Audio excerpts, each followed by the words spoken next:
الحمدللہ والصلاة والسلام علی رسول اللہ وعلی آلہ وصحبہ ومن والہ۔ محترم بھائیوں اور بہنوں، السلام علیکم ورحمۃ اللہ وبرکاتہ۔ آج رمضان کا ہمارا 9واں کلاس ہے اور اللہ تعالیٰ سے دعا کرتے ہیں کہ ہم جو نیکیاں کر رہے ہیں اللہ تعالیٰ ان نیکیوں کو قبول فرمائے۔ یہ مجلس یہ بھی خیر کی مجلس ہے اور اس مجلس کے ایک ایک برکت کو ہم حاصل کرنے کی کوشش کریں۔ تو آج کے درس میں ہم سورہ الفلق پر غور کریں گے انشاءاللہ۔ قرآن کریم کی سورتوں میں سے ایک سورہ الفلق ہے۔ اس سورہ کا سب سے پہلے ہم تعارف اور پریچے جانتے ہیں۔ سورہ الفلق کو سورہ الفلق کہا جاتا ہے اس لیے کہ اس سورہ میں الفلق کا ذکر ہوتا ہے جس کے معنی ہوتے ہیں صبح۔ اور سورہ الفلق کو معوذتان بھی کہا جاتا ہے۔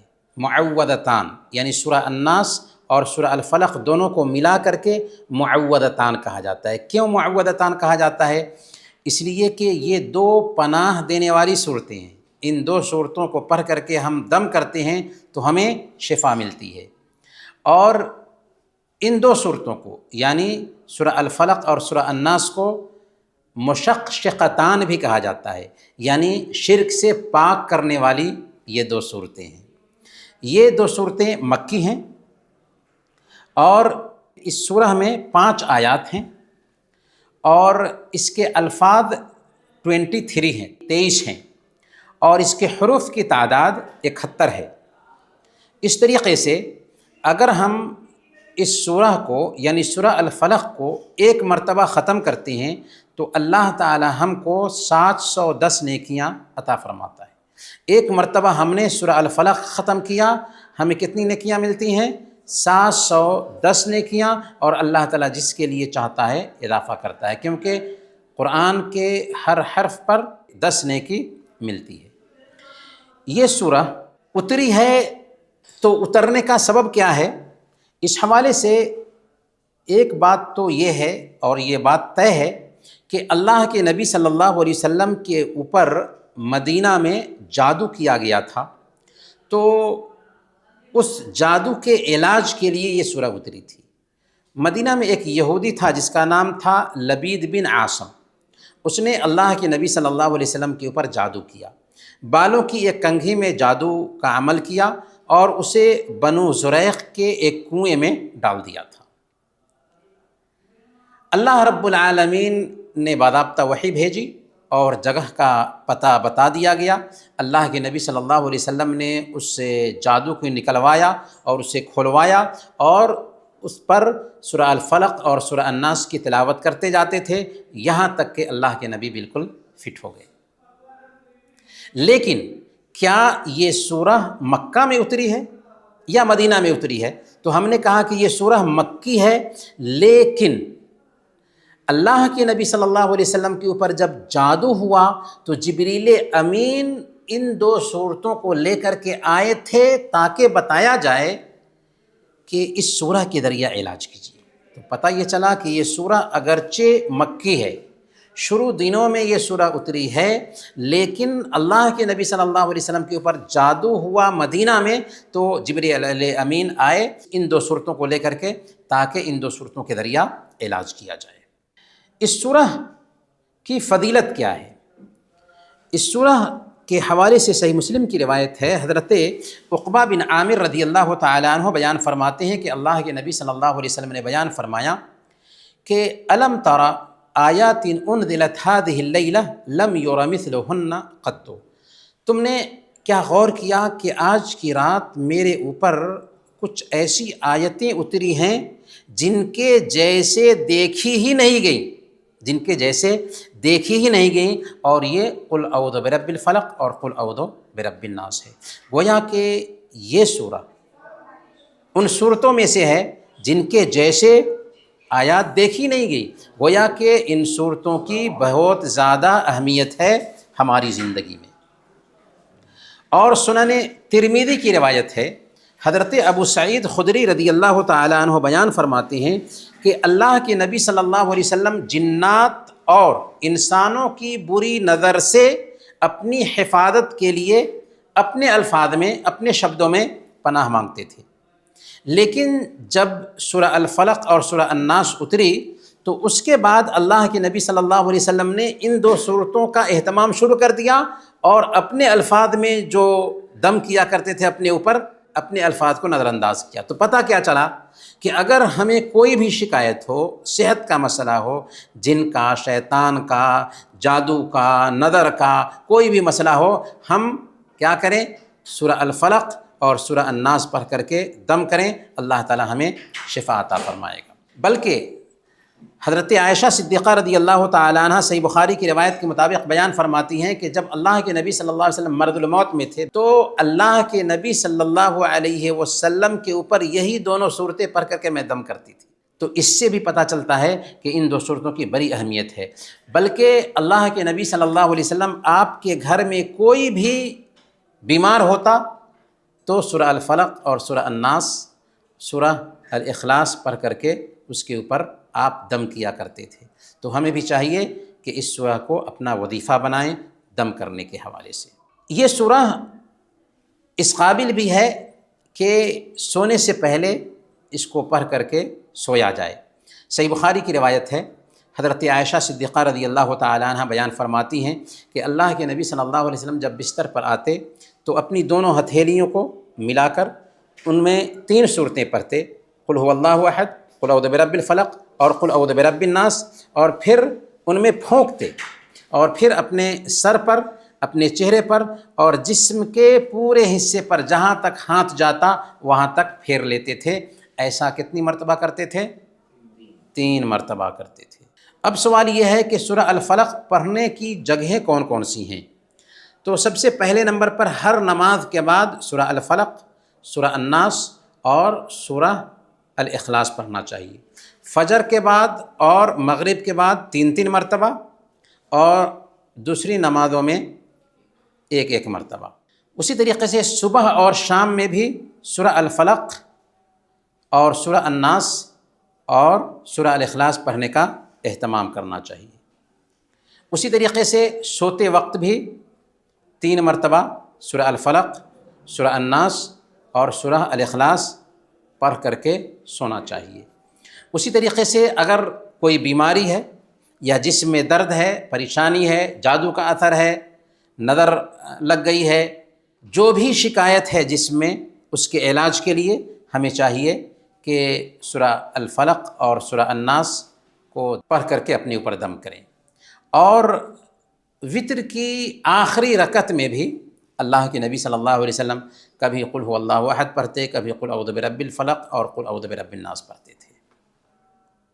تو اس سے پتہ کیا چل رہا ہے کہ اس سورہ کی ہماری زندگی میں بہت زیادہ، اس سورہ کا سینٹرل تھیم کیا ہے، اس سورہ کا مرکزی موضوع کیا ہے؟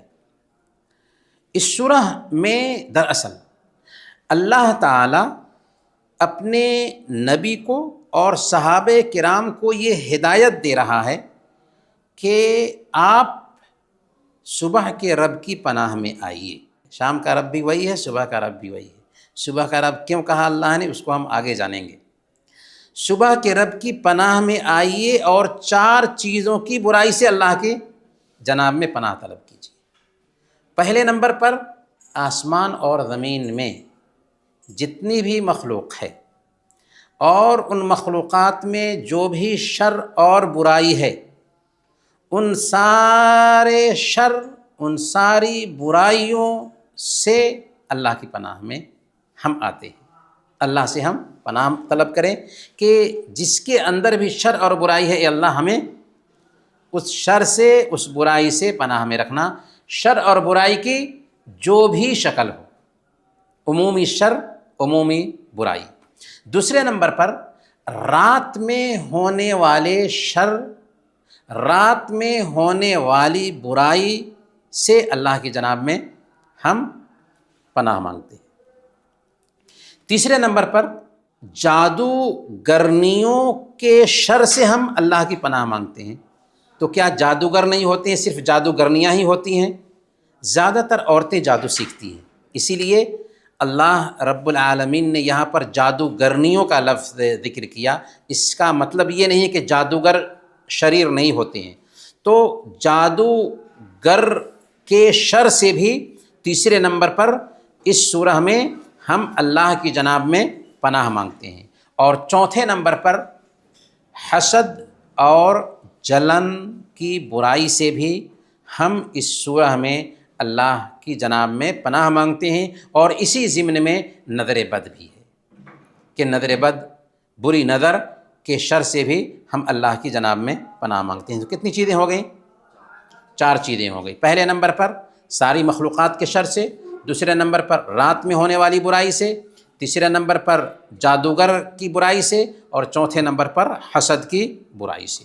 آئیے اس سورہ کی تفسیر پر ہم ایک نظر ڈالتے ہیں۔ قل اعوذ برب الفلق، آپ کہہ دیجئے کہ میں صبح کے رب کی پناہ میں آتا ہوں۔ اس میں پناہ کی جگہ بتائی جا رہی ہے۔ پناہ کی جگہ کدھر ہے؟ اللہ کی ذات ہے۔ ہمیں پناہ مانگنا ہے تو رب کی ذات سے پناہ مانگنا ہے۔ صبح کے رب کا جو ذکر کیا، اس میں دراصل اشارہ اس بات کی طرف ہے کہ جیسے رات ہوتی ہے اور رات میں مایوسی طاری ہونے لگتی ہے تو پھر صبح آ جاتی ہے، تو مایوسی کی کیفیت سے ہم نکل جاتے ہیں صبح آنے کی وجہ سے۔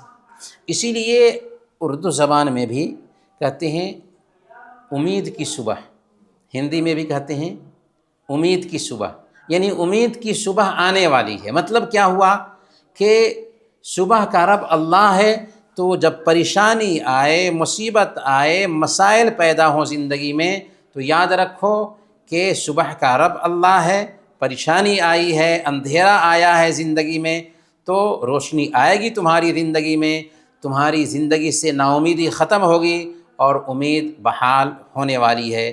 تو یہ دراصل آیت ہمیں یہ سبق دیتی ہے کہ صبح کا رب اللہ ہے، اس لیے تمہاری زندگی میں جو اندھیرا ہے، تمہاری زندگی میں جو پریشانی ہے، تمہاری زندگی میں جو مصیبت ہے، وہ اندھیرا جانے والا ہے، وہ مصیبت جانے والی ہے، اور تمہارے حالات ٹھیک ہونے والے ہیں۔ قل اعوذ برب الفلق من شر ما خلق، ہر اس چیز کی برائی سے ہم پناہ مانگتے ہیں جو اس نے پیدا کیا ہے۔ گویا کہ ہر چیز کی برائی سے ہم اللہ کی جناب میں پناہ مانگتے ہیں۔ برائی کی جو بھی شکل ہو، ان ساری شکلوں سے ہم اللہ کی جناب میں پناہ مانگتے ہیں۔ دنیا میں برائیاں مختلف طرح کی ہیں، ان ساری برائیوں سے ہم اللہ کی پناہ طلب کرتے ہیں کہ اے اللہ، تو نے جو خیر رکھا ہے مخلوق کے اندر وہ ہمیں عطا فرما، اور جو شر رکھا ہے مخلوق کے اندر اس سے ہم کو بچائے رکھنا۔ تو گویا کہ یہ آیت ہمیں یہ سبق دیتی ہے کہ نقصان کی جو بھی شکل ہو جو ہماری زندگی میں آ سکتا ہو، پریشانی کی جو بھی شکل ہو جو ہم اس سے دوچار ہو سکتے ہوں یا دوچار ہیں، اے اللہ اس مایوسی، اس پریشانی، اس سے تکلیف سے اپنی پناہ میں رکھنا، اپنی پناہ میں رکھنا۔ وَمِن شَرِّ غَاسِقٍ إِذَا وَقَبَ، اور اندھیری رات کی برائی سے جب وہ چھا جائے۔ اندھیری رات کا ذکر خاص طور پر کیوں ہوا؟ اس لیے کہ زیادہ تر جو برائیاں ہیں رات میں کی جاتی ہیں، جنات پھیل جاتے ہیں رات میں، انسانوں میں چور اور ڈاکو رات میں لوٹ مار کرتے ہیں، بچھو، درندے، کیڑے مکوڑے، سانپ، یہ سب رات میں نکلتے ہیں۔ تو اس ناحیہ سے خاص طور پر رات کا ذکر کیا گیا ہے کہ رات میں ہونے والی جس طرح کی بھی خرابی ہو، جس طرح کی بھی برائی ہو، اے اللہ رات کی ان ساری برائیوں سے ہمیں پناہ میں رکھنا۔ تو گویا کہ اس میں ایک میسج یہ بھی ہے کہ ہم صرف زبان سے نہ کہیں بلکہ اپنی زندگی میں اس چیز کو اتاریں، اور جب ہم اللہ تعالیٰ سے ہر طرح کی برائی سے پناہ مانگ رہے ہیں تو کیا ہم خود برائی کریں گے؟ کیا ہم خود دوسروں کو نقصان پہنچائیں گے؟ کیا ہم خود نقصان پہنچانے کا سبب بنیں گے؟ نہیں، کیونکہ ہم مخلوق میں جتنی بھی برائیاں ہیں ساری برائیوں سے اللہ کی جناب میں پناہ مانگتے ہیں پہلے نمبر پر۔ دوسرے نمبر پر رات میں ہونے والی ساری برائیوں سے، ساری تکلیفوں اور آزمائشوں سے ہم پناہ مانگتے ہیں۔ تو یہاں پر ایک اہم سبق یہ ہے کہ ہم بھی خیر کا دروازہ بنیں گے، ہر طرح کے شر سے دور رہیں گے، اپنی ذات سے دوسروں کو بھلائی پہنچائیں گے، کسی بھی انسان کو اپنی ذات سے برائی نہیں پہنچائیں گے۔ یہاں پر ایک میسج یہ بھی ہے کہ ہمیں کسی بھی انسان پر آنکھ بند کر کے بھروسہ نہیں کرنا ہے، کیونکہ انسان کے اندر اچھائی ہوتی ہے تو برائی بھی ہوتی ہے۔ اسی لیے ایک حدیث میں اللہ کے نبی صلی اللہ علیہ وسلم بیان فرماتے ہیں کہ لا یلدغ المؤمن من جحر مرتين، کہ مومن ایک کے سوراخ سے دوبارہ نہیں ڈسا جاتا ہے۔ تو ہوشیار رہنا چاہیے لوگوں سے معاملہ کرتے وقت کہ لوگوں کے اندر خیر بھی ہوتا ہے، شر بھی ہوتا ہے۔ تو ایسا نہیں کہ آنکھ بند کر کے کسی کے اوپر اطمینان کر لیں اور بعد میں نقصان سے دوچار ہوں۔ یہاں پر ایک بات اور ہے کہ خیر اور شر کا پیدا کرنے والا کون ہے؟ اللہ ہے۔ اللہ تعالیٰ خیر کو بھی پیدا کرتا ہے، اللہ تعالیٰ شر کو بھی پیدا کرتا ہے، لیکن شر کی نسبت اللہ کی طرف نہیں کی جائے گی۔ کیوں نہیں کی جائے گی؟ اس لیے کہ اللہ تعالیٰ جو شر کا فیصلہ کرتا ہے اس میں پورے طور پر شر ہوتا ہی نہیں۔ اب مثال کے طور پر اللہ نے کہا کہ چور کا ہاتھ کاٹنا ہے، ظاہر میں تو لگتا ہے کہ یہ نقصان ہے، یہ شر ہے، لیکن اس چور کا ہاتھ کاٹنے کی وجہ سے کتنے لوگوں کا مال محفوظ رہ جاتا ہے، سماج میں امن اور اطمینان ہوتا ہے، اور پھر ہزاروں لوگ چوری سے بچ جاتے ہیں۔ تو اس کی وجہ سے فائدہ کیا ہوا کہ ظاہر میں تو شر ہے لیکن اس کا خیر عام ہوتا ہے۔ اسی طریقے سے ہم دیکھتے ہیں کہ کسی کا کاروبار نقصان سے دوچار ہوا تو ظاہر میں تو یہ شر دکھائی دے رہا ہے، لیکن کبھی کبھار یہی نقصان اس کو اپنی زندگی پہ غور کرنے کی دعوت دیتا ہے۔ اور یاد رکھیں کہ دنیا میں ہم جن مصیبتوں اور پریشانیوں سے دوچار ہوتے ہیں، ایسا نہیں ہے کہ یہ مصیبتیں الٹپ آ جاتی ہیں۔ وما اصابکم من مصیبت فبما کسبت ایدیکم، اللہ نے کہا کہ تمہیں جو مصیبتیں اور پریشانی آتی ہیں تمہارے ہاتھوں کی کمائی ہوتی ہے۔ تو جب ہم کسی حادثے سے دوچار ہوتے ہیں تو وہی حادثہ کبھی کبھار ہمارے سدھار کا سبب بن جاتا ہے، اور اس حادثے سے دوسرے لوگ بھی سبق لیتے ہیں۔ تو گویا کہ اس میں جو شر تھا، اللہ نے شر جو پیدا کیا اس شر کے اندر بھی خیر کا پہلو پایا جاتا ہے، تو اسی لیے شر کی نسبت اللہ کی طرف نہیں ہوگی۔ اور رات کا جو ذکر ہے کہ رات کی برائی سے ہم پناہ مانگتے ہیں، کیونکہ رات میں ہی برائیاں زیادہ ہوتی ہیں۔ اسی لیے اللہ کے نبی صلی اللہ علیہ وسلم نے بیان فرمایا جب سورج ڈوبے تو اپنے بچوں کو روک لو، اور جب تاریکی چھا جائے تو پھر اپنے بچوں کو آزاد کر دو۔ کیوں؟ فَإِنَّ الشَّيَاطِينَ تَنتَشِرُ حِينَئِذٍ، کہ اس وقت شیاطین پھیل جاتے ہیں رات میں، تو رات میں شر زیادہ ہوتا ہے۔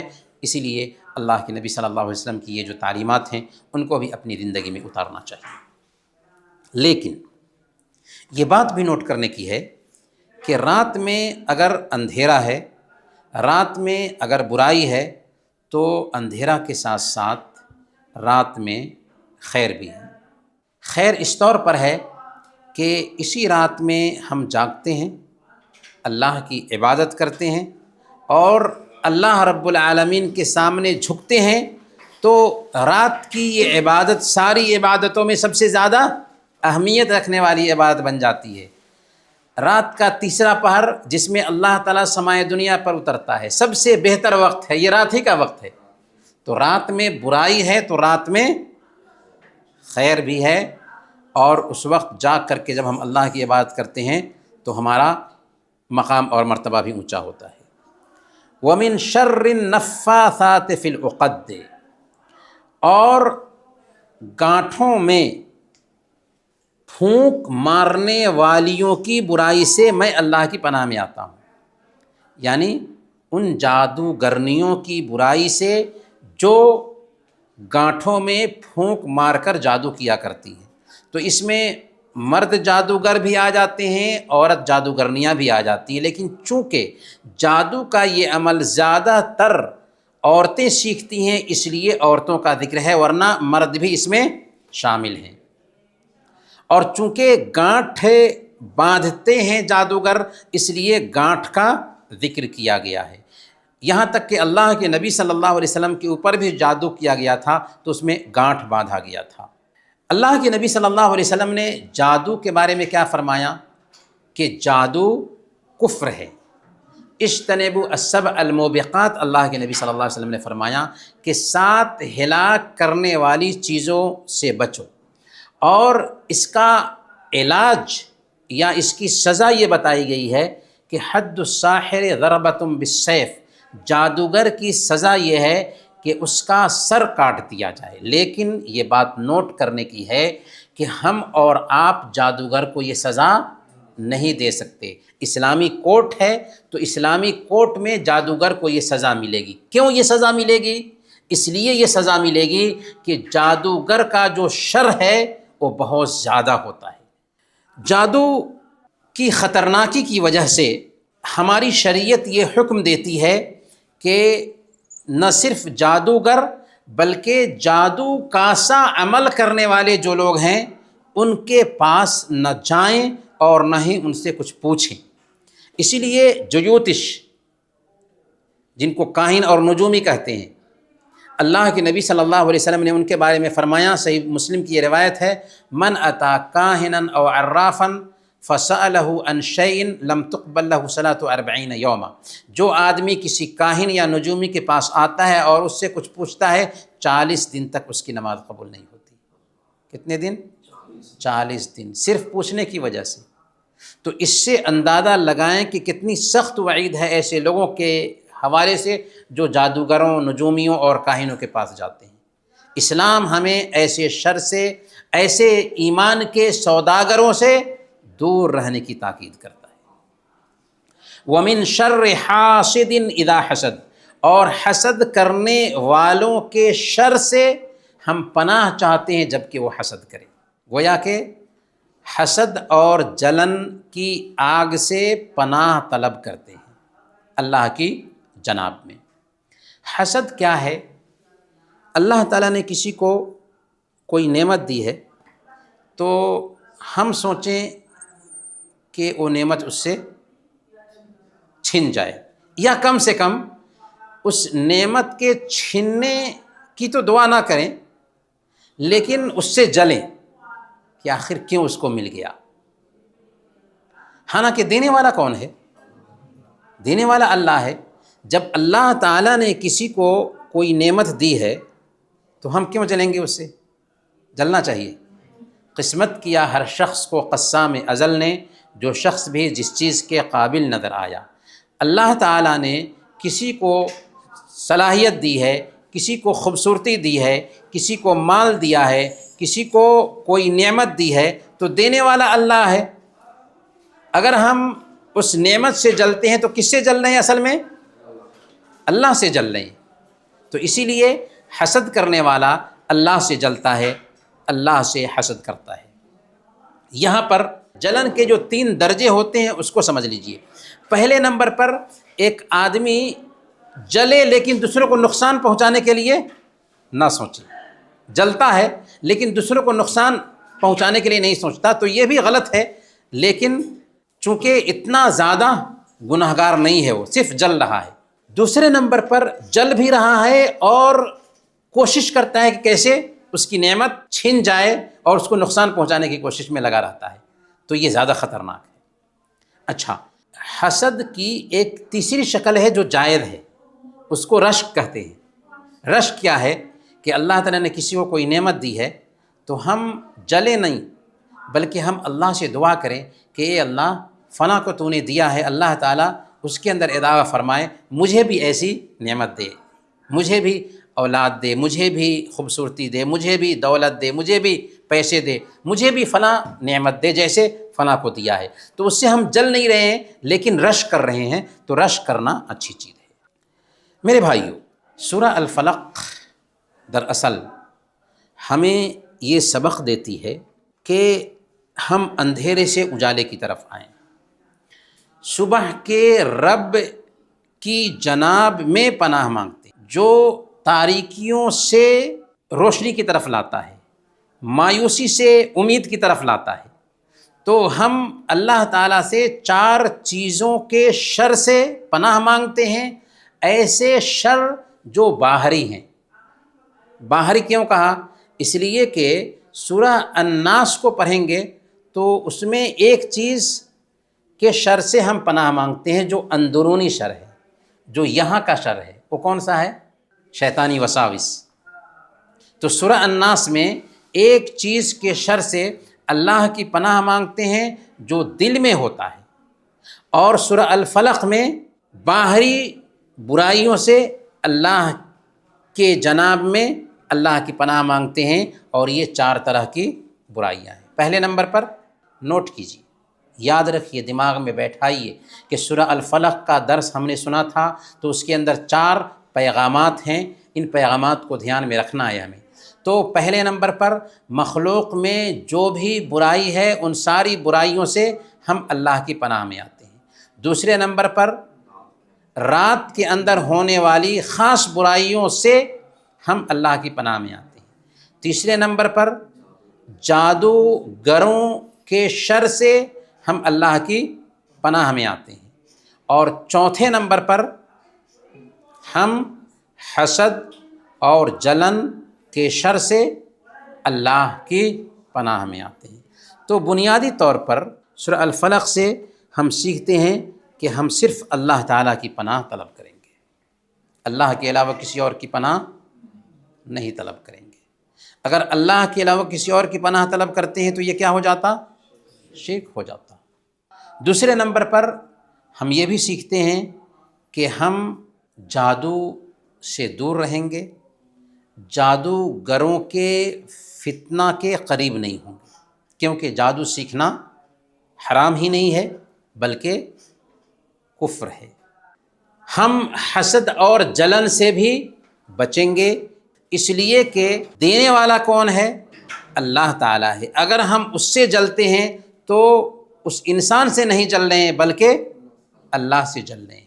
اور یاد رکھیں کہ جلنے والا بھی نقصان اٹھاتا ہے، اور جس سے جلتے ہیں اس کا کوئی نقصان نہیں ہوتا ہے۔ یہ آیات ہمیں یہ بھی سکھاتی ہیں کہ علم کا اصل مطلب عمل ہے، یعنی ہمارے پاس نالج ہو اور نالج کو اپنی زندگی میں نہ اتاریں تو اس کا کچھ فائدہ ہوگا؟ کوئی فائدہ نہیں۔ تو چند لفظوں میں ہم یہ جان لیں کہ آخر ہم نظر بد سے کیسے بچیں، بری نظر سے کیسے بچیں۔ نظر لگ جانا حق ہے۔ ایک صحابی کو دوسرے صحابی کی نظر لگ گئی تھی، تو نظر لگ جاتی ہے کسی بھی انسان کو کسی کی، البتہ اس کا علاج کیا ہوگا؟ اگر پتہ چل جاتا ہے کہ فلاں آدمی کی نظر لگ گئی ہے تو اس سے کہیں وہ غسل کر کے پانی دے دے، اور جس کو نظر لگی ہے اس کے اوپر پیچھے سے بہا دے۔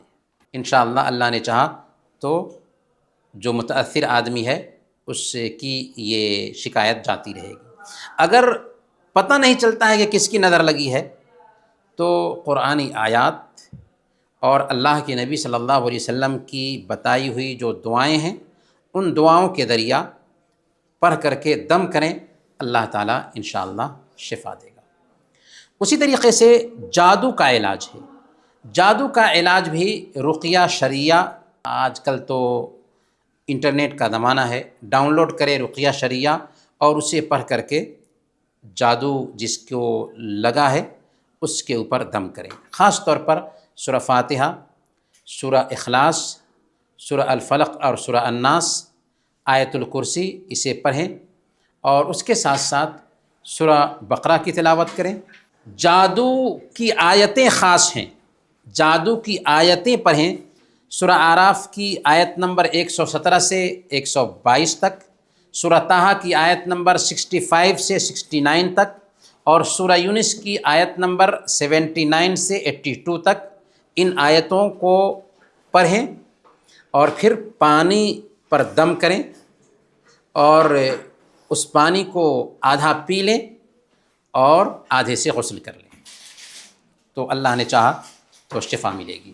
انہی باتوں کے ساتھ ہم اللہ تعالیٰ سے دعا کرتے ہیں کہ اللہ تعالیٰ ہم سب کو اپنی حفاظت میں رکھے، ہر طرح کے شر سے بچائے، ہر طرح کی برائی سے بچائے، جادو سے بچائے، نظر بد سے بچائے، حسد سے بچائے، کینہ سے بچائے۔ آمین۔ وصلی اللہ علی نبینا محمد وعلی آلہ وصحبہ اجمعین۔